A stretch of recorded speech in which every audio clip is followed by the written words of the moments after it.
I'm going to read you an extract from King Bruno.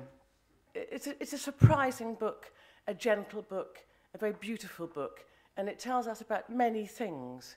It tells us about Sierra Leone, it tells us about the relationship between people and animals, the environment, how we come into conflict with creatures who, you know, have a claim on that space as well.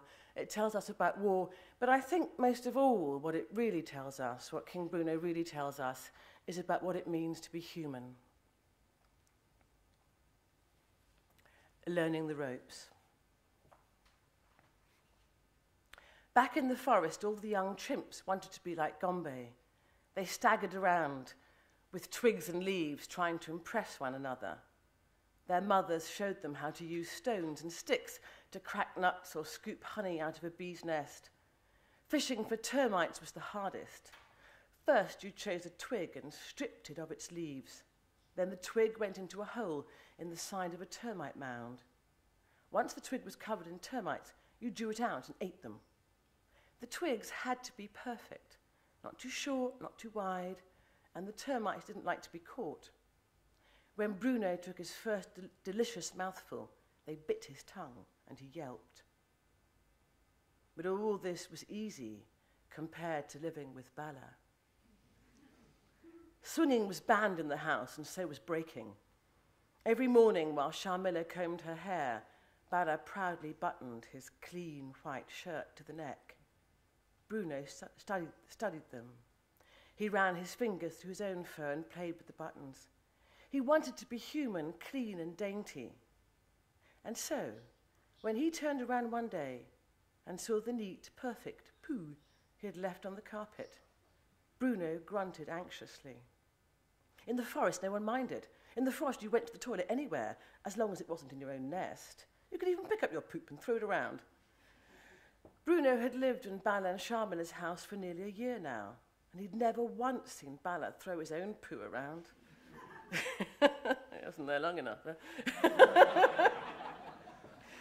He never fought or slapped or bit Sharmila, and when he ate, he held back his farts and grunts. In all this time, the only other chimps Bruno had seen were in the TV, where they couldn't get out and hurt him. These strange chimps had houses of their own, with ropes and tires to play on, and although Bala studied them with interest, Bruno was relieved when the TV was off and they went away. That was all finished now. Bala and Sharmila loved him. He wanted to stay with them in their house full of toys, far away from the forest. That was why he was concerned about the poo. Bruno fidgeted. He had to do something about it before Bala returned home. Then he remembered. Upstairs, in a small room, stood a bowl with a puddle of water and a roll of paper beside it. This was where Bala and Sharmila made their toilet. It had taken Bruno months to find it. He panted in excitement, dashed up the stairs and grabbed the paper. Then he stopped. There were toys everywhere, a fuzzy white stick for cleaning your teeth, a comb for grooming. Bruno couldn't resist. He dropped the toothbrush in the toilet bowl and pressed the handle. He laughed as the brush spun round and disappeared. Then he stopped. Bala would never do this. Bala would finish the job he had begun. Bruno ran downstairs and set to work.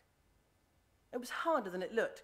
The roll of toilet paper was big and Bruno's hands were small. When he wiped the poo, it just seemed to spread everywhere.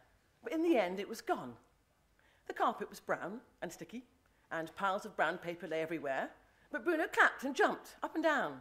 Bala would be happy. Bala wasn't happy. When he walked through the door and saw the mess on the floor, he stared at Bruno as though something invisible had hit him on the head. Then he picked Bruno up and took him outside. Bruno squirmed.